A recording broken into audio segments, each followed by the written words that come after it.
இவர் தான் மிஸ்டர் நல்லவர். நீங்க எப்படி நல்லவங்களா? இவர் உண்மையிலேயே ரொம்ப நல்லவர்.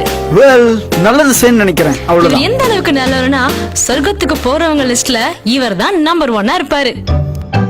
ஓ யா. சரி மிஸ்டர் நல்லவரே, நீங்க 10 கட்டளைகளை கடைபிடிச்சிருக்கீங்களா? ஆமா. சரி, நம்ம சில கட்டளைகளை பார்த்து நீங்க எவ்வளவு நல்லவர்னு டெஸ்ட் பண்ணலாமா? ஓகே. அப்படியா? இப்ப பார்க்கலாம். பொய் சொல்லாதிருப்பாயாக. மிஸ்டர் நல்லவரே, நீங்க எப்பவாவது பொய் சொல்லிருக்கீங்களா? ஆமா, யாருதான் பொய் சொல்லல. பொய் சொல்றவங்கள நீங்க என்னன்னு சொல்வீங்க? பொய்யன். சரி, இன்னொரு கட்டளைய பாப்போம். திருடாதிருப்பாயாக. நீங்க இதுவரைக்கும் ஏதாவது திருடிருக்கீங்களா? ஒரு தடவையாவது? நோ. ஆனா இப்பதான் நீங்க பொய்யர்னு சொன்னீங்க. என் சின்ன வயசுல ஒரு வாட்டி சாக்லேட்டை ஆட்டிய போட்டேன். அப்போ திருடுறவங்கள என்னன்னு சொல்வீங்க? திருடன். இருக்கட்டும், இன்னொன்னு பார்க்கலாம். விபச்சாரம் செய்யாதிருப்பாயாக. இது ரொம்ப ஈஸி. என் வைஃப் நான் ஏமாத்தினதே இல்ல. Hi handsome. Oh baby. இயேசு கிறிஸ்து சொன்னாரு, நீ ஒரு பொண்ண தவறான கண்ணோட்டத்துல பார்த்தாலே ஆல்ரெடி நீ அவளோட விபச்சாரம் செஞ்சாச்சுன்னு. ஓ ரைட். இன்னொன்னு, நீ கர்த்தருடைய நாமத்தை வீணாய் பயன்படுத்தாமல் இருப்பாயாக. நீங்க எப்பவாவது தேவனோட பேரை சபிக்க பயன்படுத்திருக்கீங்களா? Oh my. அதுக்கு பேர் தான் மிஸ்டர் நல்லவரே தேவதூஷணம். தேவன் உங்களுக்கு உயிரையும் உங்களுக்கு வாழ்க்கையும் நீங்க வச்சிருக்க எல்லாத்தையும் கொடுத்திருக்காரு. ஆனா நீங்க அவரோட நாமத்தை அசிங்கப்படுத்திட்டீங்க.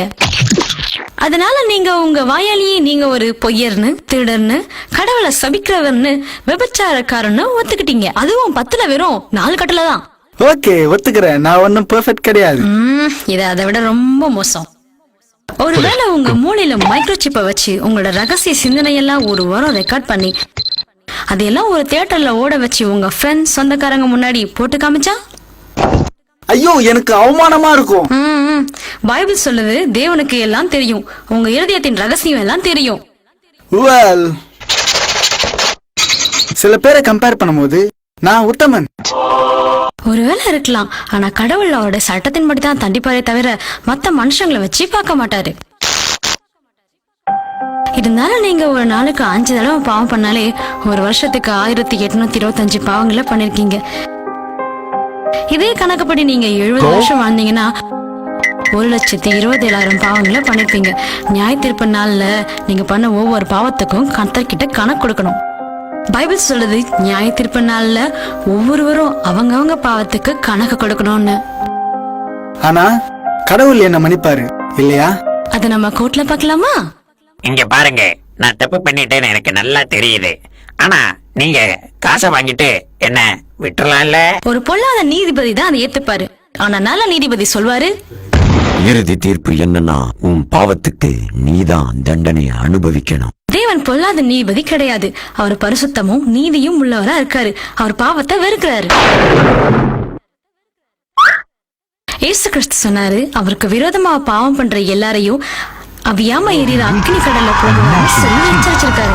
அங்க அழுகையும் பொருட்களுக்கும் உண்டாயிருக்கும். அப்போ யாருதான் பரலோகத்துக்கு போக முடியும்? அதுக்கு ஒரே ஒரு வழிதான் இருக்கு. தேவன் நம்மள ரொம்ப நேசிச்சதுனால இயேசு என்ற பேர்ல இந்த பூமிக்கு வந்து ஒரு பெர்ஃபெக்ட்டான வாழ்க்கைய வாழ்ந்தாரு. அவர் பாவமே செய்யல, ஒரு தடவை கூட செய்யல. அதுக்கப்புறம் நம்ம எல்லாரோடைய பாவத்துக்காக சாகும்படியா தம்மை தாமே ஒப்பு கொடுத்தார். அவர் பாடுபட்டு அதிகமாய் அடிக்கப்பட்டார். அவர் சிலுவையில ஆணி அடிக்கப்பட்டு மரித்தார். அதனால பாவிகளான நமக்கு விடுதலை கிடைச்சது. அதுக்கப்புறம் அவர் 3ஆவது நாள் உயிரோட எழுந்து மரணத்தை ஜெயித்தாரு. நீ நித்திய ஜீவனை பெற்றுக்கொள்ள எதுவுமே செய்ய முடியாது. அது தேவனுடைய கிஃப்ட்.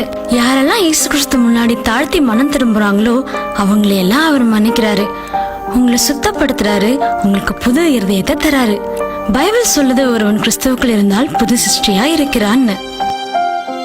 அதனால உங்க இஷ்டப்படி வாழ்றதை நிறுத்திட்டு மனம் திரும்பி இயேசு கிறிஸ்து கிட்ட வாங்க. பைபிளை படிங்க, அதன்படி செய்யுங்க. நீங்க கிறிஸ்துவுக்குள் வளர சபைக்கு போங்க. அதுக்கப்புறம் நீங்க பெற்ற சந்தோஷத்தை எல்லாருக்கும் சொல்லுங்க.